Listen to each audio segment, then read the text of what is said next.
भगवान हो या ना हो, इससे मुझे कोई फर्क नहीं पड़ता।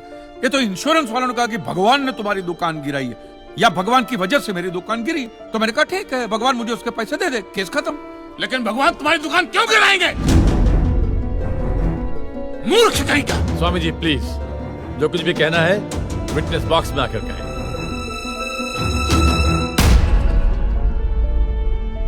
एतस्पातिकिं क्षम्यताम्, एतस्पातिकिं क्षम्यताम्। ईश्वर इसके पापों को क्षमा करे। भगवान तुम्हारी दुकान क्यों गिराएंगे? मैं भी तो वही कह रहा हूँ, भगवान मेरी दुकान क्यों गिराएंगे? उनको तो बहुत और भी इंपॉर्टेंट काम होते होंगे। तो आप ये इंश्योरेंस वालों से कह के मेरे पैसे दिला दीजिए, बात खत्म हो जाती है। इंश्योरेंस कंपनी भी आपके पैसे क्यों दे?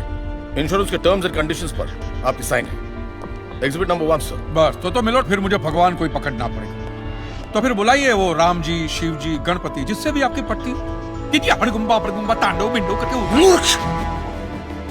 मोक्ष की प्राप्ति होती है तभी भगवान मिलते हैं। तेरे जैसे तुच्छ मनुष्य के लिए भगवान धरती पर नहीं आएंगे। होंगे तो आएंगे ना महाराज। अरे क्या इतना लाखों का टर्नओवर है आपका, और थोड़ा ही सेटलमेंट करना है, कर दीजिए। मैं तो कैश डिस्काउंट भी दूंगा। ये सच। I object my lord. भगवान की सेवा कार्य को धंधा कह रहे मिस्टर कांजी? बिजनेस? हाँ, ये बिजनेस ही है मिलोट, बिल्कुल बिजनेस है ये।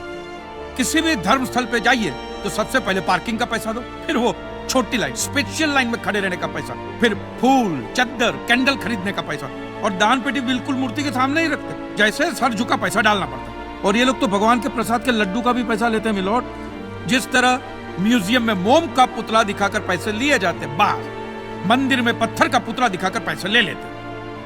और पुजारियों की तो सैलरी भी होती है, इनकी छोटी है, उनकी बड़ी है। और आपको तो इनकम टैक्स में भी बेनिफिट है कि नहीं है? तो फिर इसमें सेवा कहां से है?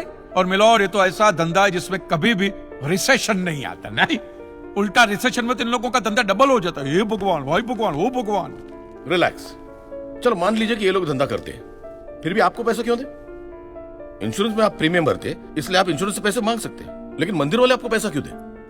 क्योंकि मैंने इनके मंदिरों में भी प्रीमियम भरे हैं महाशय।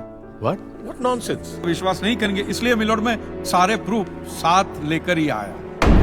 ये सब रिसिप्ट मिलोड उस प्रीमियम की है जो मैं पिछले 18 सालों से भरते आ रहा हूँ, मेरी वाइफ के कहने की वजह से। ये देखिए, पहला प्रीमियम मैंने भरा था 1501 रुपए का, साउथ में बहुत बड़ा मंदिर है, उसमें मैंने पैसे भरे थे। देखिए, फिर ये देखिए, हर साल 1000 रुपए भर रहा हूँ आपके गणपति के स्टॉल में। देखिए, उसे स्टॉल नहीं मंडप कहते हैं। मिलोड, वो मेरी सासू माँ बीमार रहती थी, तो मंदिर वालों ने कहा कि 11,000 रुपया दो, पूजा कराओ, फिर देखो। तो पूजा कराई और सासू माँ टपक गई। चलो वो तो अच्छा हो, लेकिन 11,000 भी गए, वो एक भी रुपया रिफंड का नहीं दिया उन्होंने मुझे। फिर ये देखिए, ये मस्जिद का चंदा, दरगाह की चद्दर, चर्च की कैंडल, फकीर की झोली, बाबा की अगरबत्ती, माँ की चुंदड़ी, टोटल में 10-10.5 लाख रुपया इन सारी दुकानों में भर चुका हूँ। बस क्या दुकान लगा रखा है? इसे मंदिर कहते हैं, मंदिर।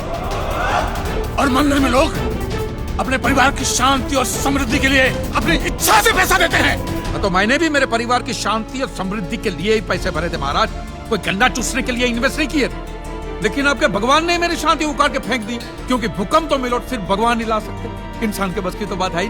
तो मुझे बताइए, मेरा हक नहीं बनता भगवान से पैसे वसूलने का? मिस्टर कांजी, आपका झगड़ा भगवान से है ना, तो डायरेक्ट भगवान से पैसे मांग लीजिए ना, मंदिरों के पास क्यों मांग रहे हैं?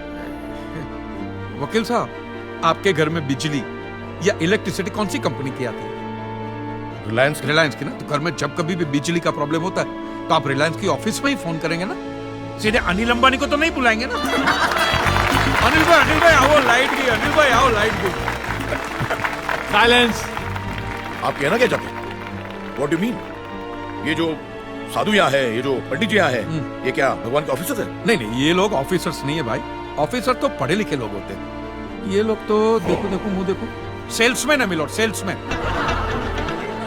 भगवान के कलेक्शन एजेंट, क्योंकि इन्होंने भगवान की फ्रेंचाइजी ली। न्यायाधीश महोदय, ये मनुष्य नास्तिक है। जो ये कह रहा है उसका ज्ञान स्वयं से नहीं है, परंतु हम तो साधु हैं, इसे क्षमा कर देते हैं। लेकिन इस अधम पाप के लिए दुनिया इसे कभी माफ नहीं करेगी। तेरा घर से निकलना कठिन हो जाएगा अगर भगवान के विरुद्ध कुछ भी कहा तूने। मैया मोरी, ये आपको मेरी चिंता हो रही है कि मिलोर के सामने मुझे चेतावनी दे रही हैं? हमें जीव मात्र की चिंता है। तो फटाफट पैसे निकाले, बात खत्म कीजिए फिर। My Lord, this is enough. ये डोनेशन रिसीट्स है, जनरल सबमिशन। भगवान और मेरे क्लाइंट के बीच कोई एजेंसी एग्रीमेंट नहीं है। हाँ जी, बेतु की बात कर रहे हैं। इतनी छोटी सी बात के लिए भगवान पर केस नहीं हो सकता। छोटी बात मिलोर, ये छोटी बात नहीं है। वो दुकान मेरा सब कुछ है, मेरी रोजी रोटी, मेरे बीवी बच्चों का सहारा वो दुकान। और एक एक रुपया जोड़ के दिन रात की मेहनत के बाद मैंने वो दुकान बनाई थी। आज वहां पे सिर्फ जमीन का टुकड़ा रह गया है, वो भी कोई लेने को तैयार नहीं है। ये मंदिर वाले कहते हैं श्रद्धा से दान दो, आपका कभी बुरा नहीं होगा। और इंश्योरेंस वाले कहते हैं टाइम पे प्रीमियम दो, बुरा हुआ तो हम है ना।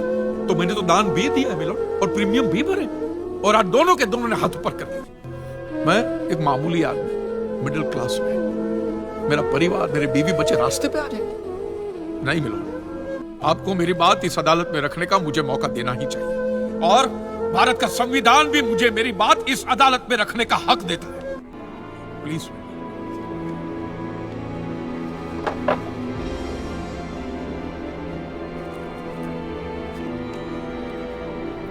एक मिडिल क्लास बिजनेसमैन के लिए 1 करोड़ रुपए बहुत बड़ी रकम होती है, और खास तौर से सवाल जब उसके सर्वाइवल का हो। इसलिए यह अदालत कांजीलाल जी के मुकदमे को एक्सेप्ट करती है।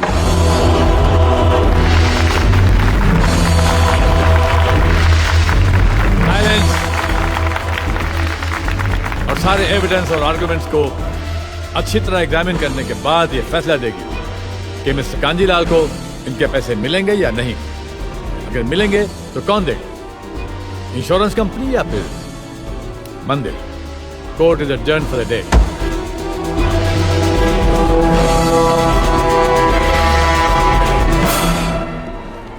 रुकिए रुकिए महाराज, अब आप लोगों को जितनी पूजा करनी हो, आरती करनी हो, जितना घंटा हिलाना हो, सब हिला लीजिए आप।